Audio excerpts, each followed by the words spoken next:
Om Shri Ganeshaya Namaha. Om Vakratunda Mahakaya Surya Koti Samaprabha Nirvignam Kurume Deva Sarvakarishu Sarvada Shri Ganeshaya Namaha. Gurur Brahma Gurur Vishnu Gurur Devo Maheshwaraha Guru Deva Param Brahma Tasmai Shri Guruve Namaha. Om Shrim Rim Shrim Kamale Kamalale Prasida Prasida Om Shrim Rim Shrim Shri Mahalakshmi Namaha. Om Namo Narayanaya. Om Namo Bhagavate Vasudevaya. Om Namah Shivaya. Shri Sadgurubhyo Namaha. Shri Hanumate Namaha. Welcome to Nitya Satsang. Today is the 10th of June 2025. I want to offer my prostrations to all the great sages and to Paramatma residing in the Hriday Akash, in the heart of every single being. To continue from yesterday, we were looking at the unwinding of the energetic imprint of clinging and resistance in relation to Ātma Nivedanam Bhakti. So we're going to pick up right from that point. For those of you who are joining us with a break, just please go through the past recordings and you can catch up on where we are at this point. So this is a very, very realistic and significant point about the energetic imprint. What is energetic imprint? An energetic imprint is a subtle pattern or trace left behind in the body-mind system by past experiences, especially those charged with emotion, trauma, deep attachments. All right, so that's called an energetic imprint. This is a concept in psychology which connects beautifully with the 9 forms of devotion and the Ātma Nivedanam state that we're looking at. So in the yogic and psychology of Bhakti, devotion, these energetic imprints are referred to as sanskaras or latent impressions or vasanas, behavioral tendencies that persist in the subtle body in the linga sharira. These imprints are not just mental memories but energetic grooves that affect how one breathes, reacts, holds tension, and approaches love and surrender. Right? So when we are no longer clinging to the ego-centered contraction and resistance that happens due to worry, fear, tension, negative thinking, all that stuff, when that goes away, the energetic imprint fundamentally changes from the mind-body complex. And the linga sharira, called the subtle body, which is holding that, it releases the sanskaras and the vasanas, and it is a type of great freedom. That is the unwinding of the energetic imprint, and it is the unwinding of the clinging and the resistance from inside. Right? So let's look at just a couple of examples. For example, let's say someone has passed away. We were talking about that earlier today. It happens in family life. Somebody here and there every couple of years seems to go away. Maybe it's an older person. Maybe it's a family member who could be anybody. There is an energetic imprint of that individual inside our system because of the clinging, the deep level of interaction. So that energetic imprint is left behind. And it is charged. Charged meaning there's an emotional charge. There is a experiential charge in that imprint.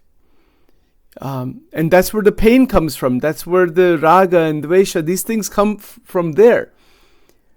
So when we are engaged in devotional practice, the sadhana point of view that we were talking about, the Ātma Nivedanam is the 9th bhakti. That is a total surrender at the feet of Paramatma. Now, what is this surrender? How is this to be done? What are the actual steps in that? Well, there are many. There are many ways to go about it. There are many external steps, but there's also, it's the inner relinquishing of energy back to Paramatma.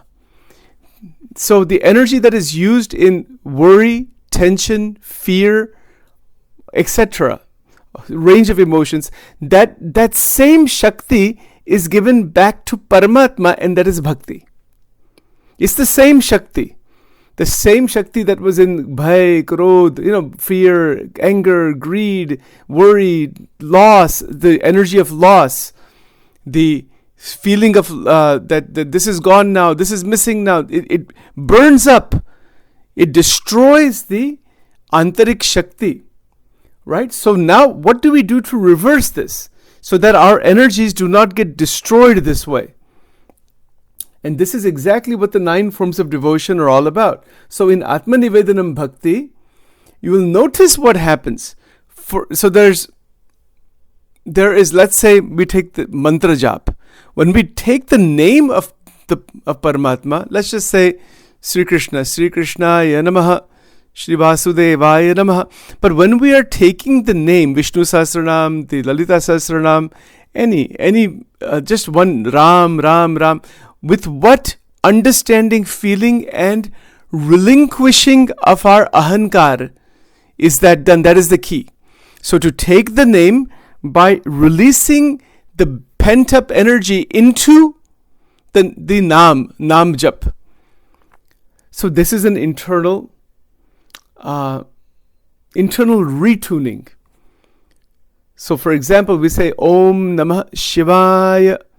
But before we speak the mantra, who is Shiva? What is the glory of Bhagwan Shankar? This Mahima should come. We talked about it before. So then when we take the name, we're speaking it from the mouth or internally, but it is where we are pulling the energy out of the limitations that are inside, the worry. Usually there's a lot of worry in life. We're pulling it out of there and placing it inside the name and giving it back to Paramatma. The same energy that is held by the ahankara. It's very interesting. And when we do this offering of this limited, this contracted energy to the divine, acknowledging that it is an expression of the ego's illusion of control. My ego, this ego, tries to control things that it cannot control. And it's the illusion of control. So that goes away. Now, please be very careful on this point. It doesn't mean we are careless or don't care anymore or insensitive. No, that is not the point. And that is the wrong understanding of these ideas. Vairagya doesn't mean you don't care about anybody. On the contrary, this is what Vairagya it really refers to. Vairagyam is a state where all of the energies sucked up by the ahankar are released back to God. That is Vairagya. Vairagya doesn't mean you don't care about people or just, nonchalant, who cares attitude. No. Vairagya means one is beyond raga and dvesha, and as a result of that, there is a great trust, Bhagavad Krupa, that the companionship, the latching on to the grace of God, trusting that can hold and transmute what the ego cannot fix. Our ahankara tries to fix everything. Ego has a place in life. It has been given by that Paramatma for some purpose. But it doesn't have a place where it tries to control all kinds of situations and circumstances, which it cannot. So the implications of this are that it is the unwinding of the energy flow from inside, that every energetic knot we carry, formed by clinging to the world or resistance in the flow of life, is a form of ahankar. Understand this point very carefully. The ahankar is the sense of me, the psychological me. I am, this is mine, this is me, it goes like this. This is egoic I sense. So the energetic knots of every kind that are carried are formed by clinging to the world and resistance to the flow of life. So there's two things. We cling to the world. Clinging to the world is not vairagya. Clinging to the world is entangled attachment. So what do we do as far as the world is concerned? We interact with the world, not with clinging, but with a realization of its transitory nature. Anitya. Nitya, anitya, vastu, vivekah. Shankaracharya ji taught us this before, right? We looked at that before. What is nitya, anitya? इसीलिए ध्यान में बैठना. When we भगवान की जो माला करते हैं, when we are doing the jap mala, for example, or any of the different kinds of the external worship, jap mala is one, the vandanam is there, the pradikshana is there, scriptural reading is there, murti ka dhyan karna, these are all different sadhanas. We'll talk more about that as we move ahead.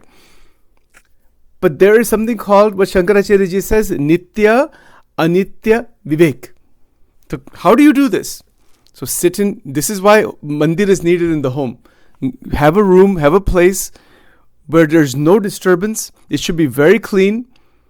It should be, having Bhagwan ki jo murti hai, Bhagwan ke jo bhakt hai, or sant. If you believe in any particular Guru Parampara, fine. If not, Hanumanji, Ganeshji, Krishna or Shivji can be Guru also. Gita ji can be Guru. Start with that. That's fine. And then when we are taking the name, the holy name, bring this Viveka inside. What is this Viveka? Hey Prabhu, aap ek Satya Tattva hai. Param Satya is Paramatma. That Shraddha needs to come. Right? That Shraddha, that in the Murti. Bhagwan ki jo Murti hai, Param Shraddha honi chahiye isme. That is why we have the Murti Sadhana. Murti Sadhana came, the Murti came later on. Before there was only Havan, only fire during the Vedic time. And that is also done today. We do Havan. That is actually the direct connection with the Paramatma is the Havan or the Yagna. But Murti can also be. That's why we have a small diya. That's like a Havan basically. That's what that is. It's the same thing. And then we ask Paramatma to come inside. That is Avahanam. There's an Avahan mantra, but you don't have to worry about that. Just say Namah Shivaya or whichever name of the Lord. Say, you please come here in this way, in this form. And then, as Shankaracharya ji teaches us, bring this Viveka. Viveka means the discriminative capacity of the intellect to separate Nitya and Anitya. And this is a great opportunity is when someone has passed away. It's a great opportunity for God realization. Tremendous opportunity. Isko kehte shmashan vairagya, but that's not the real vairagya. That word vairagya shouldn't be used there. People get depressed. They say, "Oh, life is meaningless." No, that's not the point. They get because they're hurt emotionally. They feel, "Oh, this is all," because it's a shock to the system. Nobody takes anything with them.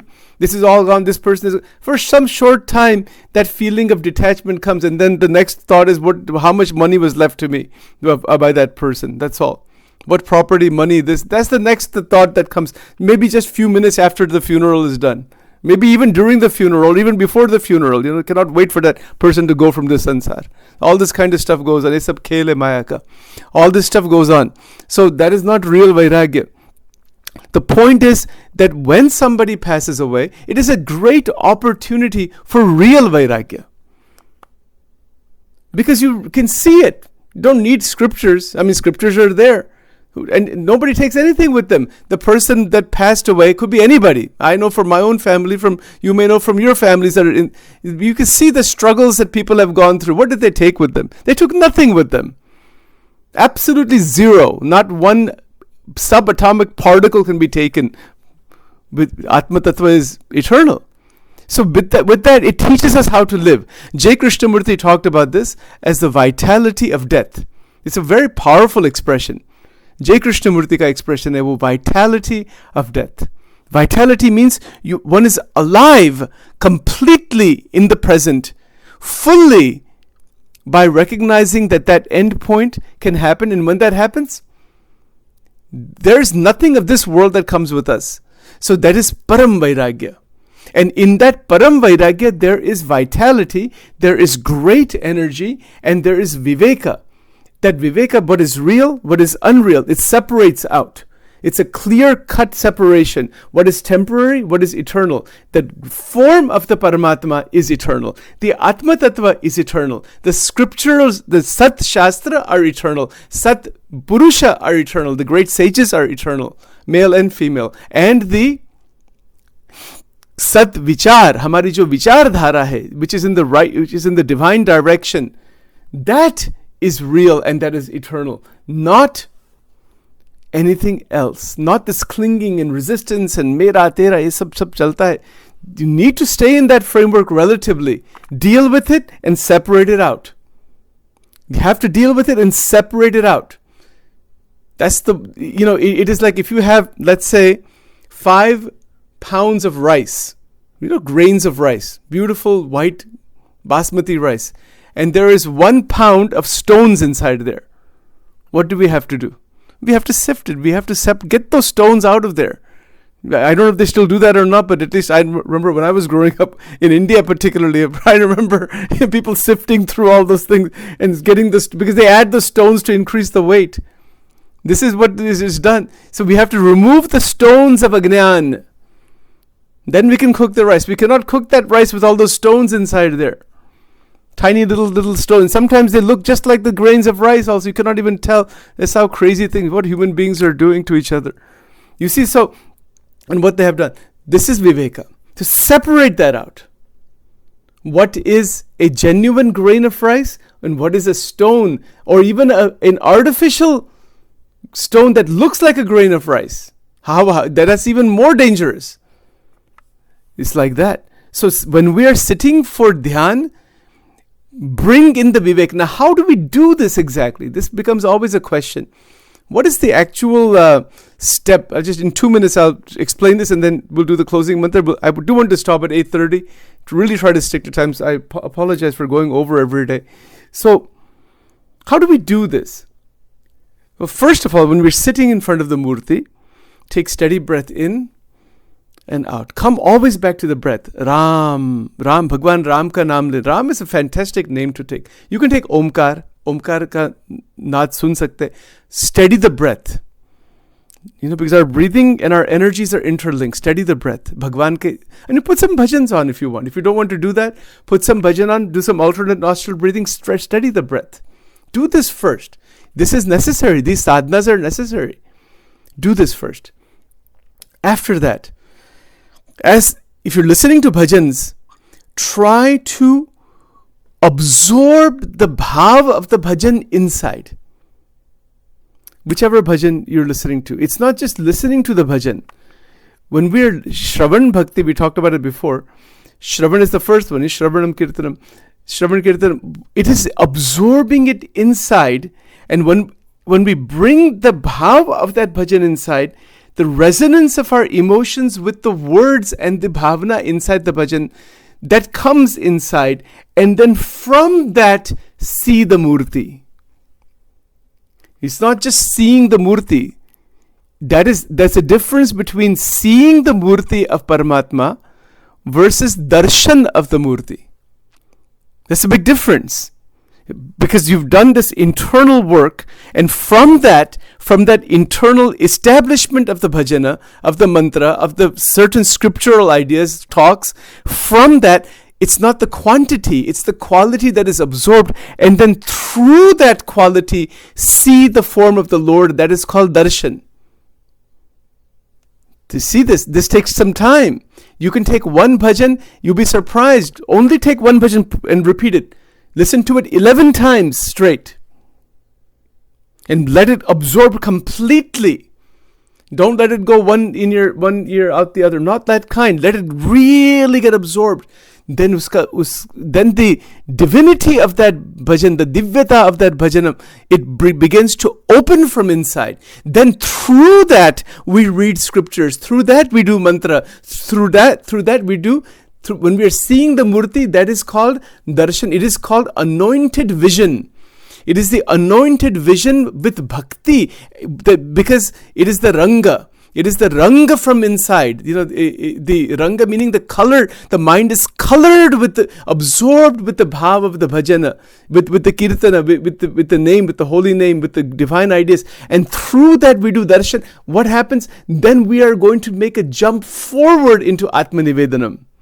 That will take us one leap forward into Ātma Nivedanam. Okay, let's stop here for now. We will continue on this. Do this much. Today's sadhana, try doing this much. At least once today. इतना करना भगवान के चरणों में प्रार्थना है, भगवान के संतों के चरणों में प्रार्थना है, और भगवान के अवतारों के चरणों में प्रार्थना है कि दिस सद्बुद्धि, this kind of understanding stay with us. This is coming from thousands of years. Sachin is not saying anything to anybody. This is just coming through this mind as a matter of trying to present this as a seva. So with that, let's do the closing mantra.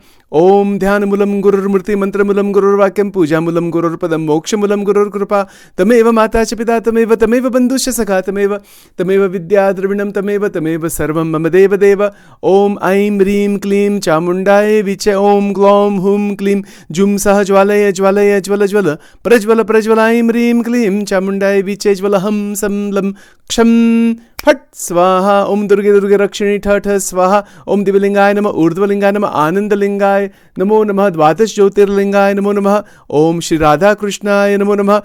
Om Durga Durga Rakshini Thatha Swaha. Shri Radha Krishna Arpanamastu. Om Hrim Swaha.